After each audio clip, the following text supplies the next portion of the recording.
Hey guys, it's me Chandrik and today I will do a simple guide about Childe for 3.2. So there's a couple updates, especially when Dendro comes. So I will try to explain very fast and in very simple way, and let's get started. So let's start first with the child talents, especially for a new player, so you have better understanding about him though. So before I start, you know that child have two different stances, the one that range or the basic stance, the one that using bow, and the one that melee stance that using dagger though. So basically in the range stance or the one that using bow, normal attack is nothing special, but in charge attack it has a little bit gimmick where you do the full charge aim shot. It can deal of course hydro damage, but it can apply the riptide status. So what is the riptide status? Because this is long, in short it's just like damage over time of AoE hydro damage. So it's basically periodically will deal hydro damage to enemy that marked by Riptide and also the surrounding. So basically it's also same with Nahida Trikarma Purification.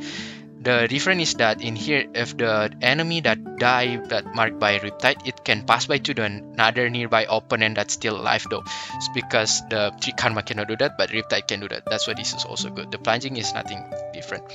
And here where the child stances to become changed to become melee, and it called the full legacy raging tide. So basically in here child will using the double dagger, right? And then the normal charge attack will deal 100% of hydro damage, so full hydro damage in here. And it also have chance to apply the riptide status, it's called riptide slash. But how you can trigger in the melee stance, you need to land on crit. See in here, if you land on crit, whatever normal or charge attack, it can apply the riptide status though.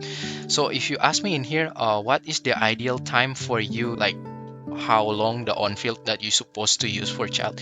My recommendation is around 5 to 7 seconds, because more than 7 seconds, especially if you go longer than 10 seconds, it will be very long, it can mess up your rotation. That's why I like from 5 to 7, that's the sweet spots though.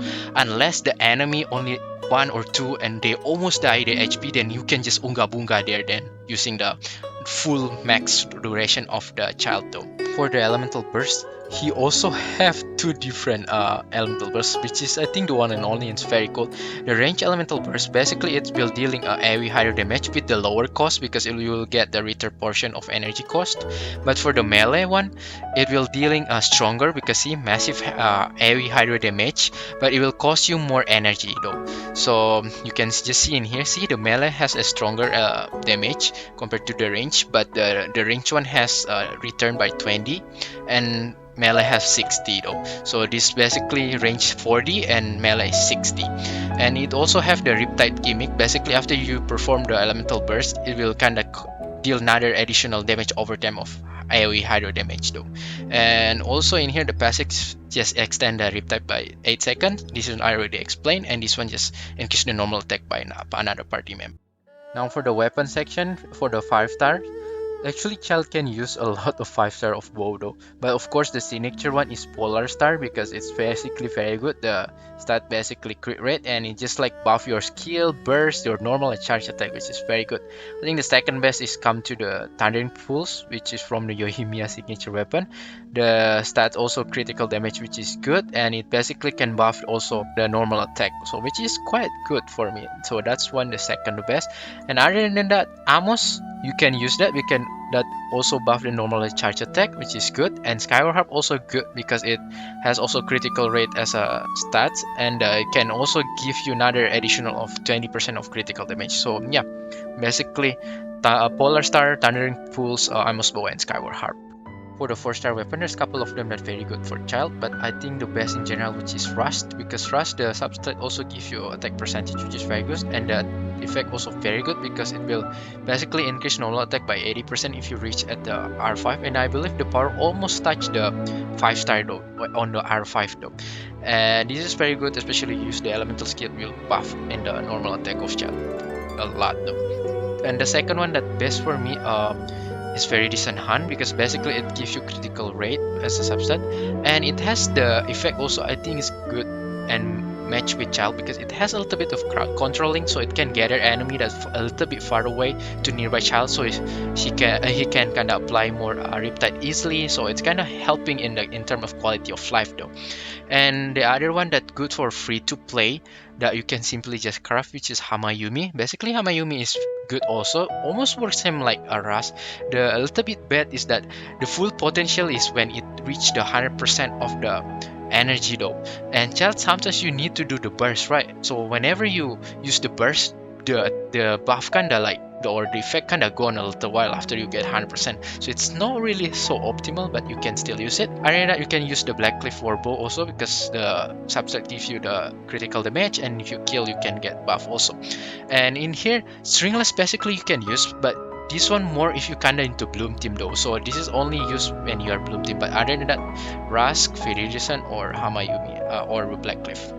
So for the child artifact sets, there's a couple of them that good for him, but I will start with the signature artifact for him, which is 4 piece of Heart of Depth. So basically the 2 piece will give you higher damage bonus, which is very good, and the 4 piece very matched with child gimmick. It's say like if you use the elemental skill, it will increase normal and charge attack by 30% for 15 seconds, which is very matched with the child gimmick for the entire kit though.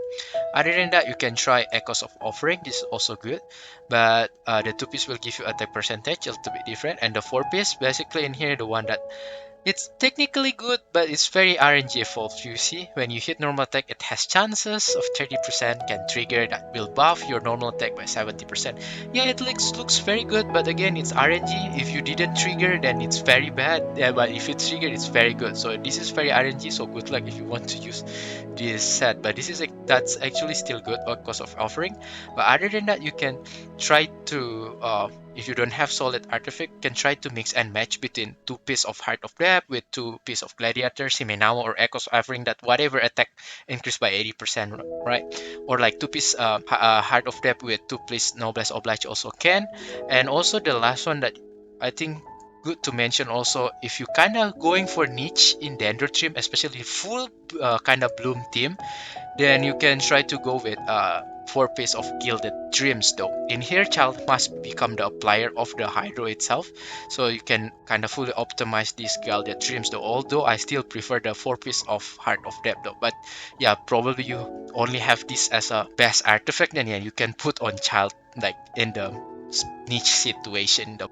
For the child main stats for the artifact, basically it's very straightforward. In here, attack percentage, for the sense, for the goblet hydro damage bonus, and in the circlet this depends what you need. If you need more crit rate, then crit rate. If you need more crit damage, then crit damage.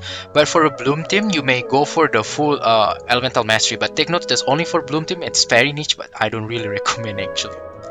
So for the subset, actually very straightforward. Also, the one that you need crit rate, crit damage, elemental mastery, and attack percentage though. So for the constellation, is there anything that worth to mention? I would say yes, the C1 is worth to mention because it can decrease the cooldown of elemental skill by 20%, so you can stay on field longer and it can finish faster of the elemental skill cooldown, so which is very good though. C1 actually not really so great, so no value for me. C3 is will improve your elemental skill, which is okay for me. C4 just make grip types stronger, but I think it's not worth for the value. This one increase the burst, and C6 will make the elemental skill is infinite amount of time, which is very good. If you ask me which one is the best, of course C1 and C6 I will say. For child teamcom S3.2, I think his teamcom got extended because Dendro come and he can also fit in Dendro, although I think the classic team is still the strongest one. But I will start first with the classic, which is the national team format, which is child, Kazuha, Xiangling, and Bennett. In here you can change with the Sucrose as always. I think this team is the strongest one right now because you have the crowd control.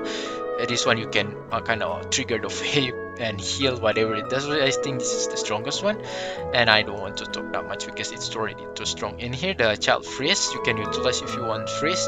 Here you use child, Kazuha, Diona, and Rosaria. And here Kazuha you can change with the hydro like Shincho or Yolan to get more kind of another hydro probably if you want to fully into the freeze, then that also can. And also another one in Taser team where we have Child, Fischl, Beidou, and Bennett. Fischl always can change with Yae as usual. And yeah, this team also pretty classic and that still works for me. Other than that, we move into the Dendro territory. I will explain more further in here. Which is the first one that I really like. I will to say this is crazy mix reaction with Bargion and Bloom. So in here basically Child, Nahida or Dendro Traveler or whatever Dendro, but I prefer Nahida or Dendro Traveler, Xiangling, and Bennett though. So in here probably most of the reactions pretty much kind of mix and match, but most of the reaction it will trigger is Bloom or Bargain, either of them, or Burning though. But this team still work very good. In other one, you can try full bloom team in here, where you just go for the Tartaglia, Nahida, and Dendro MC. And in here you can put Sayu, so you can focus on Child as a player if you want to use kind of Gilded Dreams. But if not, then you can just put for Kokomi instead. Also, that's also can though. So you can make like both of them build is kind of one crit, one EM. That's also can. And also not the last one. Oops, not this one. Sorry.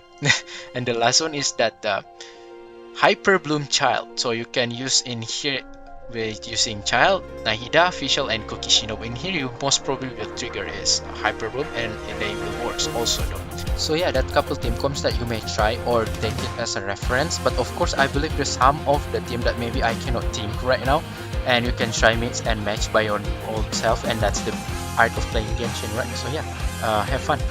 So that's it for simple guide of Child, and the best of luck of your pull if you're planning to pull Child. And how to say Child, basically, even though he already kind of old in it, but he's still very good, especially as a Hydro player. And when Dendro come, especially Nahida come, you get more kind of fresher gameplay, because you can utilize Bloom, Hyper Bloom, or Bargain, even not as strong as National, but still you can kind of use as a new way gameplay for Child itself though. So yeah, if you like the video, feel free to subscribe button and like, and enjoy the episode run.